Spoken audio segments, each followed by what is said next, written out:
নমস্কার, কেমন আছেন সবাই? আমি সুলগ্না চলে এসেছি আর একটি নতুন ব্লগ নিয়ে। আশা করছি আপনাদের ভীষণ ভালো লাগবে। প্রথম থেকে শেষ পর্যন্ত ভিডিওটি দেখতে থাকুন। আজ হলো মহাষষ্ঠী, সকলকে জানাই মহাষষ্ঠীর অনেক অনেক শুভেচ্ছা ও ভালোবাসা।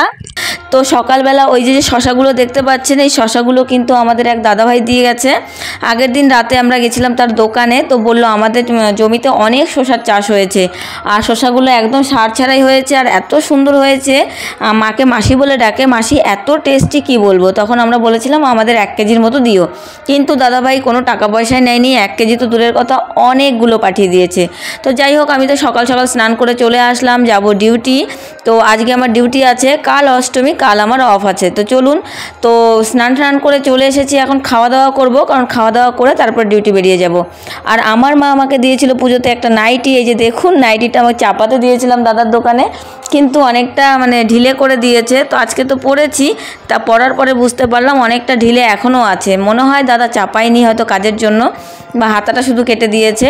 তাই মা বলল যে এটা আবার খুলে স্নান করে ধুয়ে রাখ, তা আবার চাপাতে দিয়ে আসতে হবে। তো যাই হোক, আজকে যখন পরে নিয়েছি এই বেলাটুকু পরে থাকি, কারণ একটু পরে তো ডিউটি চলে যাব। ডিউটি থেকে এসে ওবেলায় ভেবেছি একটু মার্কেটে যাব, কিছু কেনাকাটি এখনও বাকি আছে, কারণ সব কিছু কিনে উঠতে পারিনি। শুধু শাড়িটাই কিনেছি, না জুতো কিনেছি না কসমেটিক কিনেছি, কিচ্ছু কেনা হয়নি, বিশ্বাস করুন।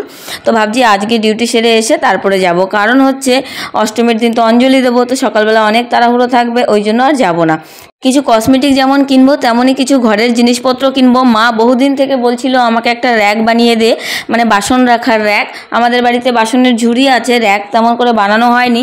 তো মা বলছিল বহুদিন থেকে মায়ের শখ, কিন্তু আমি করে উঠতেই পারছিলাম না। বলেছিলাম আজকে না পরে, কিছুদিন পরে। এই করতে করতে বেশ কিছুদিন কেটে গেছে, আর এখন আমিও দেখতে পাচ্ছি সত্যি র্যাক ছাড়া ভীষণ অসুবিধা হচ্ছে। তো সেই র্যাক, তারপরে কিছু ছোটোখাটো জিনিসপত্র, ঘরের আসবাবপত্র, সেগুলোও কিনবো। আবার টুকিটাকি যে বাজারপত্রগুলো পুজোর জন্য বাকি আছে সেটাও কিনে নেব। তো মা এখানে রান্না করেছে আজকে মুহি কচুর তরকারি মাছ দিয়ে, আর এদিকে হচ্ছে করলা ভাজি। এই হলো আজকের সিম্পল মেনু। কারণ কি, আমি মাকে বলেছি বেশি কিছু করতে হবে না, কারণ হচ্ছে ওবেলায় আমরা একটু মার্কেটে যাব, আর মার্কেটে গেলে কিন্তু একবেলার খাওয়া দাওয়া স্কিপ হয়ে যায়, সেই জন্যই আমি মাকে কম মেনু করতে বলেছি। যাই হোক, তাড়াতাড়ি খেয়ে নিই, খেয়ে তারপরে একবারে ডিউটিতে গিয়ে দেখা হচ্ছে। তো আমি কিন্তু খেয়ে দিয়ে ডিউটি চলে এসেছি, আর আসার সঙ্গে সঙ্গে পেশেন্ট আসতে শুরু করে দিয়েছে। সবাই জানে পুজোর সময় একটু তাড়াহুড়ো তো সবারই থাকে। আর আমাদের গ্রামের দিকে সপ্তমী ষষ্ঠীতে তেমন কোনো প্রোগ্রাম হয় না, তবে এবার ভেবেছিলাম একটু শিলিগুড়িতে পুজো দেখতে যাব, কিন্তু কোনো মতোই হয়ে উঠছে না, কিছু না কিছু প্রবলেম বেঁধেই যাচ্ছে। এই যে একদিন মাঝখানে ডিউটি, এবার ভাবছি অষ্টমীর অঞ্জলি দেবো দেবো, এবার কি করব বুঝতে পারছি না। এখনও কিন্তু ডিসিশন ফাইনাল হয়নি, যাব কি যাব না।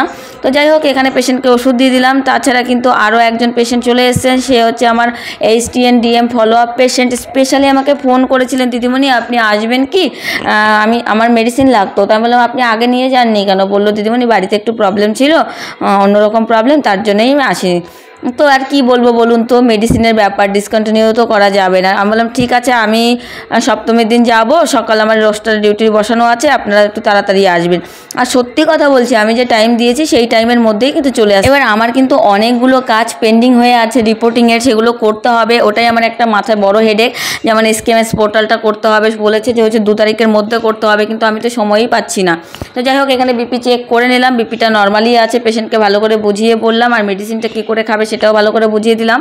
তো তার একটু কনফিউশন ছিল যে হাফ খাবে না ফুল খাবে, সেটাও আমি ক্লিয়ার করে দিলাম। আর বললাম আমার কিন্তু অষ্টমীতে এমনিতেই OPD ক্লোজ, আর নবমী দশমী পূজা লিভ আছে, তো আপনারা কিন্তু আসার আগে অবশ্যই আমাকে ফোন করে আসবেন। তো বেরিয়ে চলে গেল, আবার ব্যাক করে এসে বলছে মা ভালো করে পুজো কাটাও বা সুস্থ থাকো। আমি বললাম আপনারাও সুস্থ থাকেন, আমি ফিরে এসে যেন আপনাদের ঠিক মতো পাই। তো যাই হোক, তারপরে আরেকটা পেশেন্ট চলে আসলো, তার লেগেছে সর্দি, তাকে একটা আমি সেট্রিজিন দিয়ে দিলাম, টেলিমেডিসিন করে নিলাম। এখন বাড়ি চলে যাব, বাড়িতে গিয়ে আবার মার্কেটে যাব। তো চলুন পরে গিয়ে আবার দেখা হচ্ছে। তো বাড়িতে এসেছি, বাড়িতে এসে খাওয়া দাওয়া করে ফ্রেশ হয়েছি। আর আমাদের যে একটু দূরে মার্কেটে যাওয়ার প্ল্যানটা ছিল সেটা ক্যান্সেল হয়েছে। বেসিক্যালি আমার জন্যই হয়েছে, কারণ আমার শরীরটা খুব একটা ভালো লাগছিল না, আর যেহেতু গাড়ি চালিয়ে নিয়ে যেতে হবে, তাই মাকে বললাম মা আজকে দিনটা স্কিপ করো, পারছি না আর। তো বললো ঠিক আছে সেটা করলে হবে, কিন্তু বাজারে যেতেই হবে। তো মা যখন এই কথাটা বললো তখন আমি বললাম ঠিক আছে তাড়াতাড়ি চলো, একবার আমি শুয়ে পড়লে কিন্তু আর উঠবো না। তো মা মেয়ে চলে এসেছি বাজারে। আর আজকে তো হাটবার ছিল না, হাটবার হলে একটু সবজি দোকানটা বেশি থাকে, আর বিনা হাটবারে কিন্তু 2-1টা দোকানই থাকে। জিনিসপত্র নিয়ে নিলাম, সবজি টুকটাক নিয়ে নিলাম।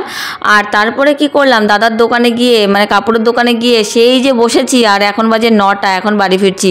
অনেক কিছু আরও এক্সট্রা শপিং করেছি, সেগুলো পরের ব্লগে দেখাবো। চলুন আজকের মতো ভিডিওটি এখানে শেষ করছি। ভালো লেগে থাকলে লাইক কমেন্ট শেয়ার করুন, বাই।